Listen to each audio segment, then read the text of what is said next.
첫 번째 대진부터 보도록 하시죠. 첫 번째 대진은 캐롤라이나 대 뉴저지 데빌스입니다. 예, 뭐 가장 먼저 이번 플레이오프 대진 결정 난 것 중에 이 대진이 제일 먼저 결정이 나게 됐었죠. 사실 이제 캡스가 동부 1등은 그냥 이제 안정적으로 획득을 하는 느낌으로 승점을 따는 그림이었기 때문에 결국 이제 메트로 디비전 두 팀 중, 왜냐면 이제 메트로 디비전은 다른 팀들 지금 이제 플레이오프 못 갈 가능성이 좀 생겼잖아요. 그리고 이제 물론 이제 뭐 콜럼버스가 갈 가능성은 있지만 그래도 이제 뉴저지랑 캐롤라이나 같은 경우에는 굉장히 오랜 기간 동안 메트로 디비전, 메트로 1, 2, 3등은 사실 그 시즌 후반기 이후로부터는 거의 달라지지 않았죠. 그죠? 중후반기 딱 들어온 이후로부터는 사실 이제 1, 2, 3등이 그냥 쭉 가는 느낌이었기 때문에 그게 이제 결국 이제 이 캡스가 1등 확정이 됐고, 예, 이런저런 하는 과정에서 2, 3등, 2, 3등과 이제 와일드카드권과의 격차 같은 걸 생각을 해보면은 요 대진이 제일 먼저 결정이 된 대진이었습니다. 어쨌든 뭐 올해 뭐 2년 전에 이제 이 두 팀은 붙었던 적이 있었는데 올해 이제 뭐 또 이제 1년 지나가지고 리매치를 하게 되는 그런 그림이네요. 올 시즌 정규 시즌 결과는 2대2 동률이었습니다. 좀 의외였는데 처음 찾아봤을 때는 10월 15일 경기에선 캐롤라이나가 4대2 승리, 11월 21일에는 뉴저지가 4대2 승리, 그리고 이제 12월 27일은 또 뉴저지가 이겼고, 근데 이제 마지막에 이제 12월 28일 경기를 캐롤라이나가 5대2로 승리를 했습니다. 근데 사실은 이거는 또 조금 의미가 없다라고 하면 의미가 없는 게, 좀 변동 요인이 생겼죠. 여기에서 뒤에 말씀드리겠지만 이제 휴즈 선수 부상이라든가, 그리고 이제 이게 너무 오래된 경기입니다. 1월 전 경기예요. 12월 경기들이기 때문에 사실 이게 지금 이제 트레이드 마감일 이런 이제 이 무렵에도 이제 팀이 크게 바뀌었고, 특히 이제 케인스 같은 경우에도 마찬가지 아니겠습니까? 뭐 란타넨 같은 부분도 있었고, 왜냐면 이제 란타넨은 떠났지만 홀도 들어왔고, 그리고 이제 뭐 스탠코브는 어쨌든 들어왔으니까 팀이 좀 달라졌다라는 거거든요. 근데 이제 이 반면에 이제 뉴저지 같은 경우에는 계속 부상자 생기고, 그죠? 그리고 이제 휴즈 같은 경우에는 올 시즌 아웃이 확정이 됐고, 지겐탈러도 사실상 시즌 아웃이기 때문에 변동 요인이 좀 생겼다라는 겁니다. 그렇기 때문에 많은 참고는 안 될 것이다. 먼저 이렇게 말씀드리고 넘어가면 좋을 것 같고, 서로 붙었을 때 잘했던 선수는 의외로 잭 로슬로빅 선수가 제일 많은 포인트를 올렸었습니다. 4경기에서 3골 2어시스트를 올리는 활약을 펼쳤고, 그리고 저비스 선수가 1골 3어시스트, 그리고 아호 선수가 2골 1어시스트에다가 잭슨 블레이크도 마찬가지 포인트네요.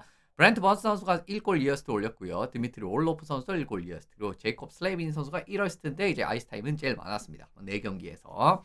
그리고 이제 골리는 이제 코쳇코프 선수가 나왔습니다. 2경기 출장을 했고, 재밌는 게 이제 이 캐롤라이나는 안데르센도 안 나왔어요.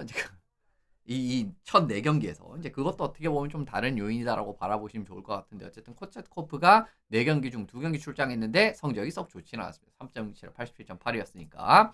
뉴저지 같은 경우에는 예스페르 브라트 선수가 뭐 최고의 모습을 보여줬죠. 뭐 올 시즌 이제 전체적으로도 마찬가지고, 캐롤라이나 시리즈에서도 4경기에서 7포인트 했었습니다. 그리고 잭 휴즈 선수가 1골 5어시스트 좋죠. 그리고 팔라트 선수가 2골 1어시스트. 팔라트 선수도 이제 올해 이제 썩 그렇게 좋지는 않았었는데, 그래도 이제 캐롤라이나 시리즈에서 상당히 좋았었고요. 스테판 네이슨 선수도 1골 2어시스트였습니다. 더기 해밀턴 선수가 1골 1어시스트로 이제 수비진에서 또 포인트를 올려줬고, 패시 선수 1어시스트, 코바체비치 선수가 2어시스트네요. 다들 이제 20분 이상씩 뛰게 됐었고요.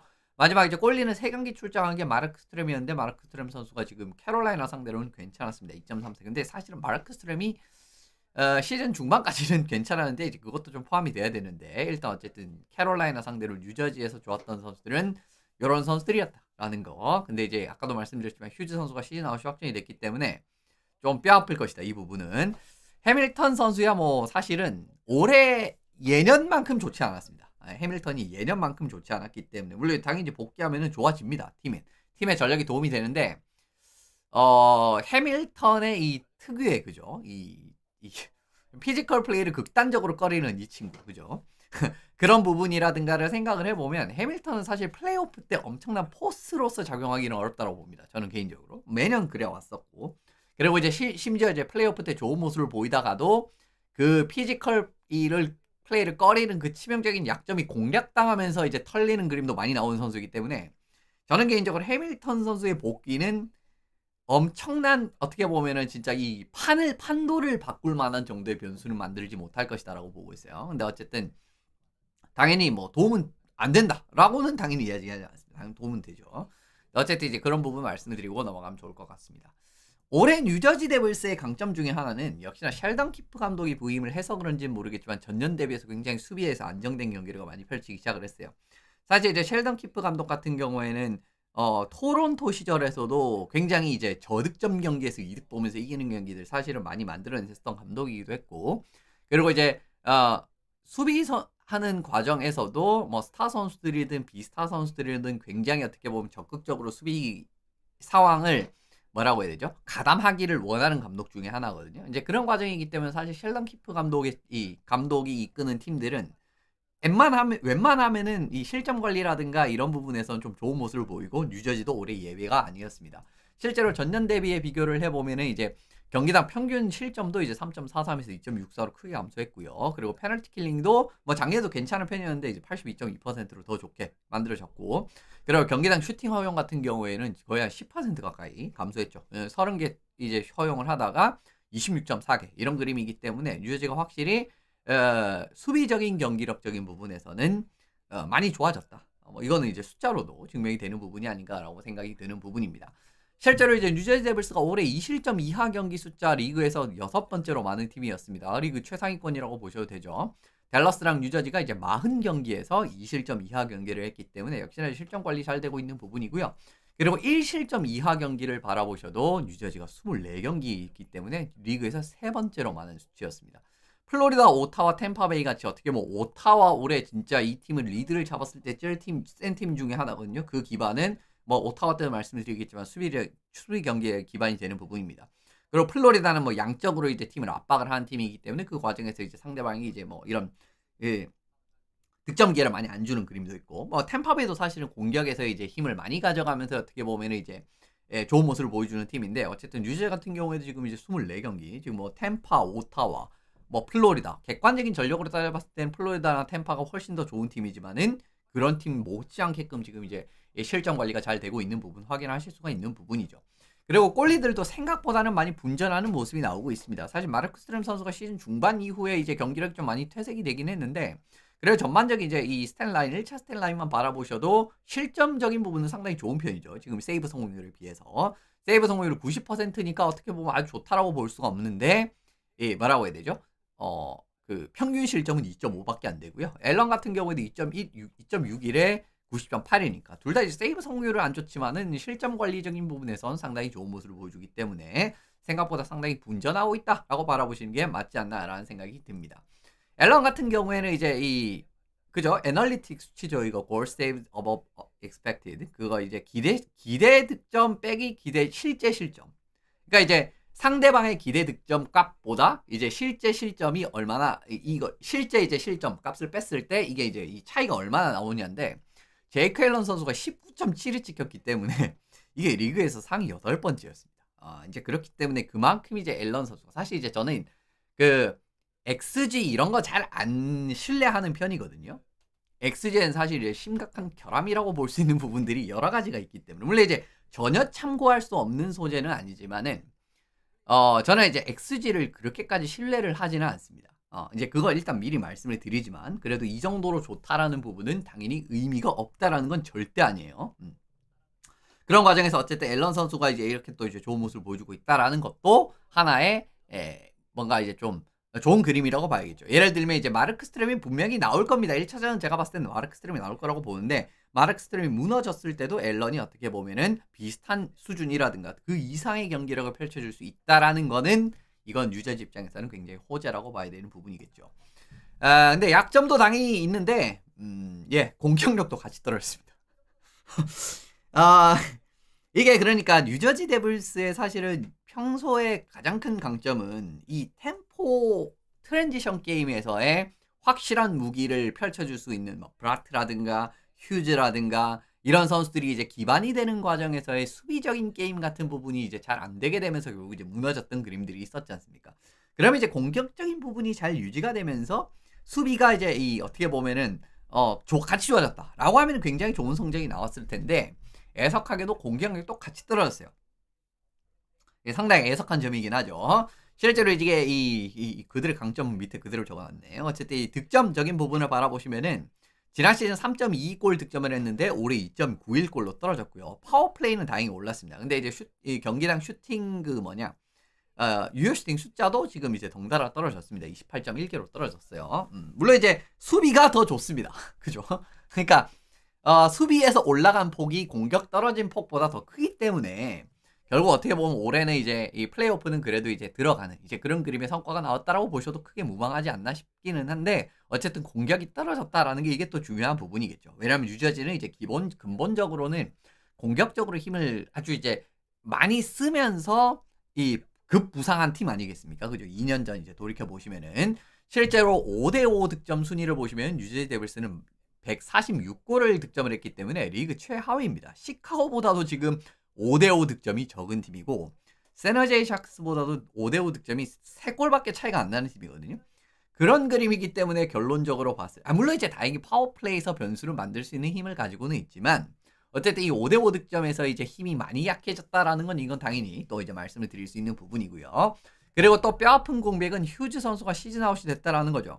예, 물론 이제 이 1차적으로 이제 공격을 뭐 숫자를 뽑아내는 것도 이제 이 말씀을 드릴 수 있지만, 아까도 이제 지나가는 느낌으로 말씀드렸듯이 휴즈 선수의 가장 큰 강점은 스피드를 활용하면서 굉장히 손쉽게 지역을 창출할 수 있는 자원이다라는 겁니다. 그리고 이제 이 뉴저지에는 마찬가지로 스케이팅이 굉장히 재빠르고 좋은 선수들이 많기 때문에 그 과정에서 이득을 볼 수 있는 그림들이 상당히 많이 나온다라는 거거든요. 근데 휴즈가 어쨌든 시즌 아웃이 결정이 됐다라는 거죠. 그 그림 자체는 이 뉴저지가 지금 공격력이 약해졌지만 그래도 지역 창출이라든가 이런 부분은 여전히 잘 되고 있었는데, 그런 그림까지도 조금은 힘들게 만드는 요인이 될 수 있다라고 말씀을 드리는 겁니다. 실제 휴즈 선수는 뭐 리그 스피드 관련해서는 올해도 어떻게 보면은 굉장히 좋은 모습을 많이 보여줬어요. 톱 스피드 37.5km로 상위 6% 아주 좋은 수치고, 그리고 32km 이상 가속 같은 경우에는 상위 12%기는 한데 부상으로 결장, 이건 누적치기 때문에 사실은 이제 많이 출장하고 이제 이런 선수들이 당연히 많이 기록하게 되거든요. 부상 없었으면 이제 이것도 이제 거의 최상위권에 들 수 있는 선수 중에 한 명입니다. 근데 이제 이 툴이 빠졌다라는 그림은 안 그래도 가뜩이나 약해진 공격력에 대한 이런 걱정이 더 심화되는 그런 그림이 나온다라고 바라보시면 좋을 것 같고, 그 그림은 뉴저지 입장에서는 크게 도움이 되지 않은 이제 이런 부분 말씀드리면 좋을 것 같습니다. 마지막으로 활약이 필요한 선수는 예스페르 브라트 선수입니다. 뭐 당연히 올해 이 선수가 잘했기 때문에 어떻게 보면 좀 당연하게 여기실 수가 있는 부분인데, 뭐 들어가 보시도록 하죠. 올해 뭐 최고의 시즌이었죠. 80경기에서 27골 67어시스트입니다. 포인트로 잘못 썼는데요. 어시스트입니다. 67어시스트 88포인트를 뽑아내게 되면서 올해 뭐 경기당 1포인트를 훌쩍 넘는 이런 수준의 뭐 대단한 시즌을 보냈다라고 바라보시면 좋을 것 같습니다.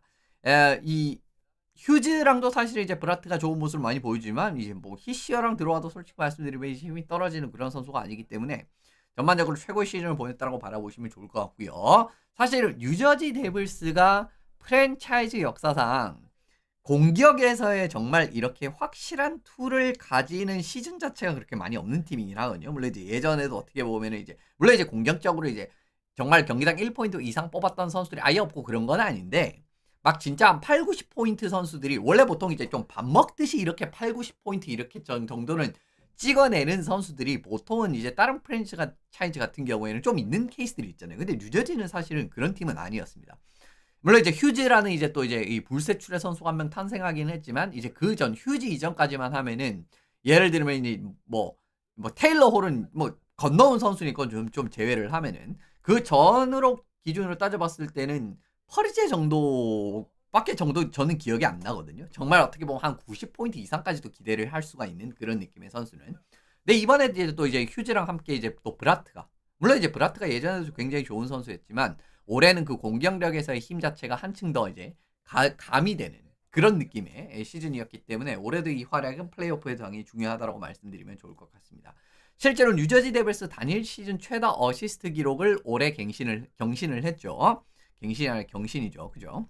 67어시스트 기록을 했기 때문에 8788 시즌에 뮬러 선수랑 브로튼 선수의 57어시스트보다 10개나 더 찍어내는 그런 그림이 나오게 됐습니다. 그 과정에서 어째 보면은 이만큼 좋은 시즌, 뭐 역사적으로 봤을 때도 이렇게 정말 좋은 시즌을 보냈다라는 거고요. 전체 토털 포인트로 봤을 때도 뉴저지 프랜차이즈 탑 10 안에 아마 들어갈 겁니다. 지금 원래 처음에 그거 넣었다가 지웠었는데 일단 어쨌든 그 정도로 굉장히 좋은 시즌을 보냈다라고 이제 말씀을 드리고, 당연히 브라트 선수의 활약이 중요한 이유는 휴즈 선수의 이탈로 인해서 감소한 탑6 경쟁력이다라는 겁니다. 결국 이제 휴즈 선수가 빠졌기 때문에 원래는 이제 같은 조합이 같은 라인의 조합을 짰었죠. 근데 어쨌든 1, 2라인에 이제 뭐 분산 배치를 한다라고 해도 어쨌든 탑6에서 활약을 정말 이제 어떻게 보면 슈퍼 에이스 선수가 빠졌다라는 그림인데, 올해 어떻게 보면 브라트 선수가 이런 모습을 어느 정도는 보여주기 때문에 뭐 휴즈 선수가 보여줬었던 그 정도의 경기 영향력을 보여줘야만 하는 상황이지 않나라고 일단 생각이 들기는 듭니다. 실제로 뉴저지 데블스가 휴즈 선수 이탈 이후에 득점 관련이 더 안 좋아졌어요. 파워플레이는 거의 비슷한데, 아까 이제 앞에 보셨지만은 뭐 2.9, 뭐 8, 9 뭐 그 정도 됐습니다. 경기당 평균 득점이 2.53이고요. 그리고 이제 경기당 슈팅 24.9개입니다. 아까 28점 몇 개였죠? 더 떨어졌습니다. 휴즈 선수 이탈 이후에 득점 관련 부분이 1차적인 부분이. 그런 그림을 당연히 파워플레이는 똑같아서 다행이긴 한데 조금 더 좋아졌나? 어쨌든 파워플레이는 그래도 경쟁이 유지가 되는데, 일단 어쨌든 5대5에서는 힘이 더 약해졌다는 거기 때문에 그 과정에서 브라트 선수의 역할이 더 중요하다고 말씀드리는 거고요. 그러니까 끌어올려야 된다는 거죠. 그리고 물꼬를 터주는 역할로도 이제 중요하다고 말씀을 드리는데, 저쪽에는 누가 있습니까? 조던 스털라인이 있단 말이에요. 여기에 호되게 털리고 탈락을 했던 게 2023년의 경기였었죠. 이제 요 시리즈에서 이제 돌이켜 보면은 조던 스털라인의 옆에 마티넉 선수한테 오지게 털리면서 그때 이제 한 9포인트가 허용했던 기억이 나요. 이제 그런 그림이 있었기 때문에 결론적으로 말씀을 드리면 결국은 이 히시어랑 브라트가 올라오는 라인에서 조던 스털 라인업이 계속 올라올 겁니다. 그 과정에서 어떻게 보면은 이제 이 브라트 선수가 또 물꼬를 터주는 역할을 해야 되고, 만약에 힘 대 힘 양상은 아니지. 잘못 말씀드렸네요. 그러니까 상대방의 이제 그 힘이라고 할 수 있는 부분은 뭐 뎁스적인 부분이긴 한데, 일단 어쨌든 상대방의 또 가장 큰 강점 중에 하나, 좀 말을 바꿔서 가장 큰 강점 중에 하나인 셧다운 라인이랑 결국 이제 우리 1라인이랑 붙었을 때, 여기서 올해 재미를 보잖아요. 그러면 뉴저지가 예전처럼 호락호락하게 실점을 하는 팀은 아닙니다, 올해가. 그런 이제 아까 이제 보셨다면 이제 개선된 수비력이 바탕이 되기 때문에 그런 그림이기 때문에 결국은 이제 좀 재미를 볼 수가 있다라는 거죠. 캐롤라이나의 항상 고질적인 문제점이라고 할 수 있는 그 중요 국면에서 한 골 안 터져가지고 이제 이렇게 좀 숨막히는 경기력 좀 나오지 않습니까? 그런 상황이 나올 수가 있다라는 겁니다. 만약에 힘이 대 힘이 이런 이 브라트 라인에서 조금만 더 재미를 보는 그림이 나오긴다라고 하면은, 그래서 이 라인의 활약이 평소보다 조금 더 중요하지 않을까라고 보고 있습니다. 참고로 올 시즌 예스페르 브라트 선수가 포인트를 기록했을 때 전적은 34승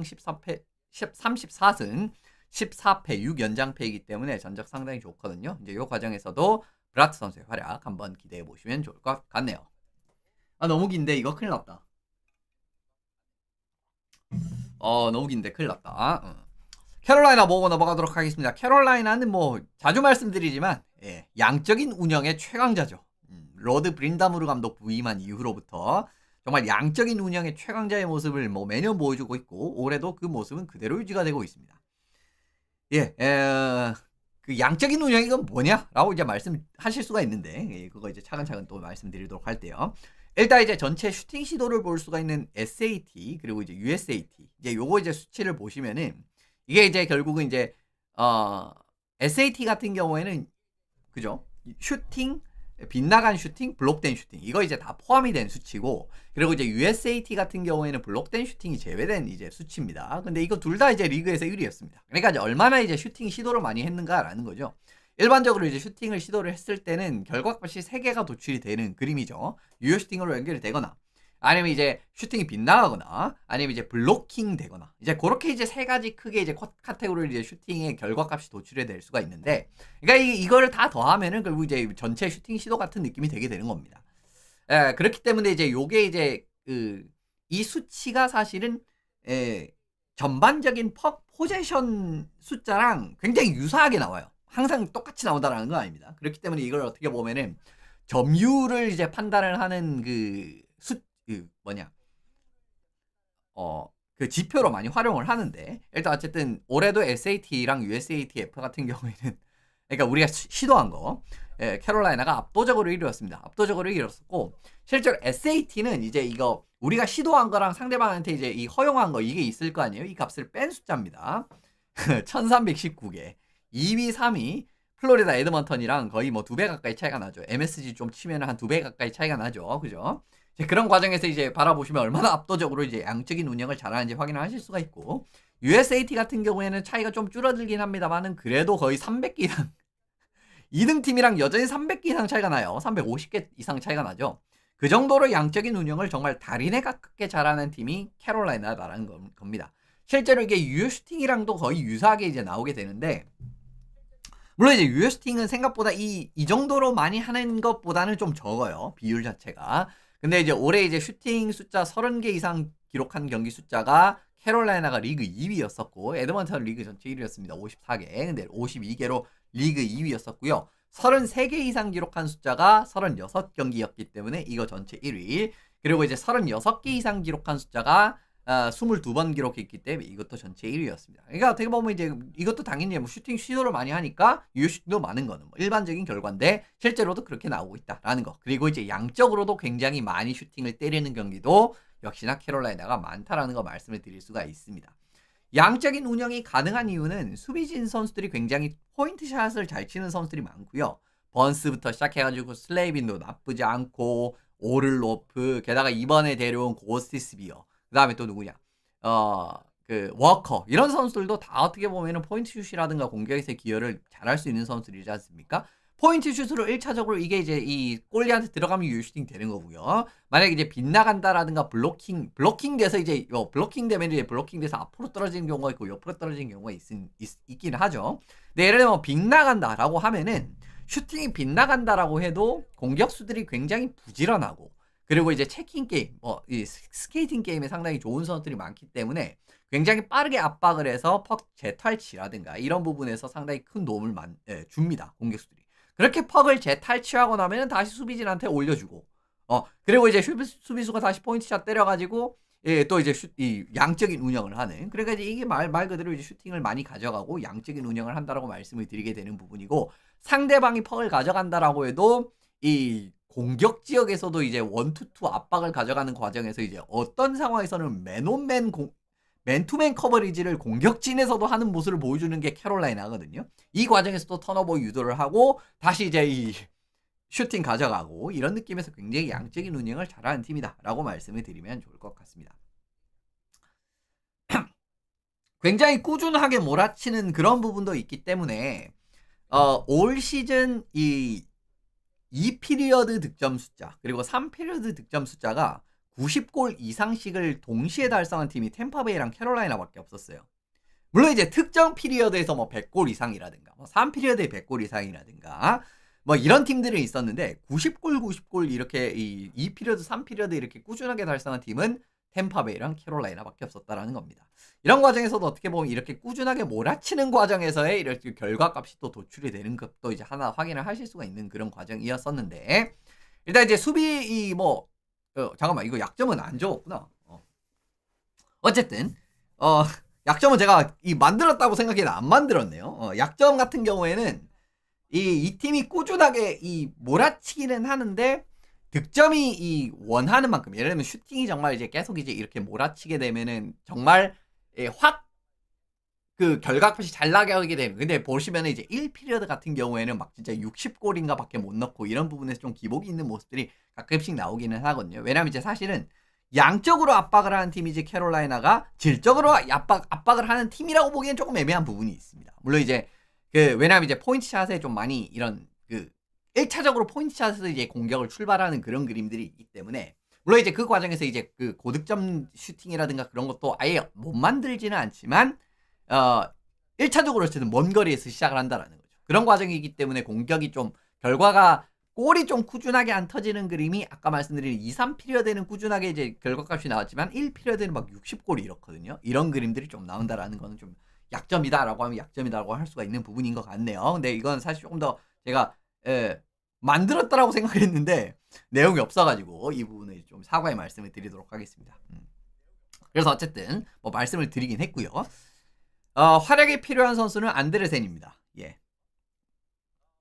이 선수를 결국 뽑은 이유는 결국 이제 주전으로 1차전부터 마스크를 쓴 선수는 안데르센이 될 가능성이 크다라고 보고 있습니다. 이제 그 과정에서 어떻게 안데르센의 활약이 중요하다고 말씀을 드리고, 참고로 이번 아까 이제 보셨겠지만 올해 4번 붙었을 때 안데르센 선수는 부상으로 이제 딱 부상 공백이 딱 그렇게 겹쳤었어요. 안데르센 선수가 전선에 이탈한 상황에서 뉴저지랑 4경기를 모두 붙었기 때문에 지난 4경기에서 안데르센이 한 경기도 출장을 하지 않았습니다.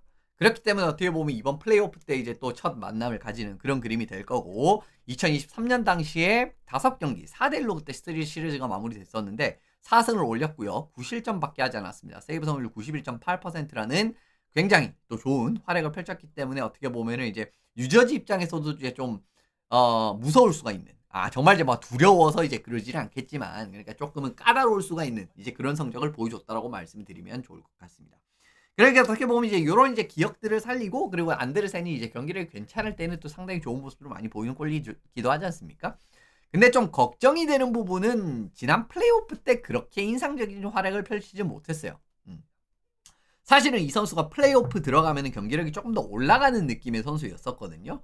심지어 이제 리프스 때도 그런 모습들이 있기는 했었는데 실제로 캐롤라이나에 들어왔을 때도 2023년 같은 경우에는 그죠? 9경기에서 1.83에 92.7% 최고의 모습을 보여줬었는데 지난 시즌에는 사실은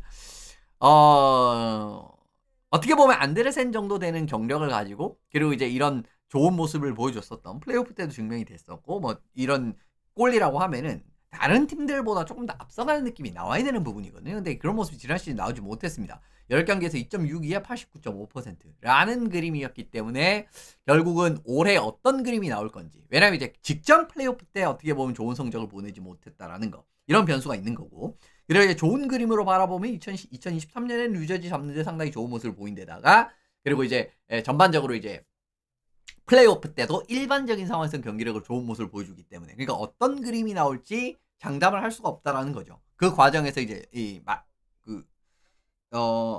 안데르센 같은 경우에도 최근에 이제 부상으로 어떻게 보면 이제 좀 방해를 받는 시즌들이 여러 번 있었고 이런 그림들을 이제 생각을 해보면 동전의 앞면이 나올지 뒷면이 나올지 알 수가 없는 상황이기 때문에 이번에 좀 변수로 꼽은 그리고 이제 아까 말씀드린 대로 직전 4경기에서 한 경기도 출장하지 않았다는 거 이런 부분에서 안데르센을 뽑았다라고 말씀드리면 좋을 것 같습니다.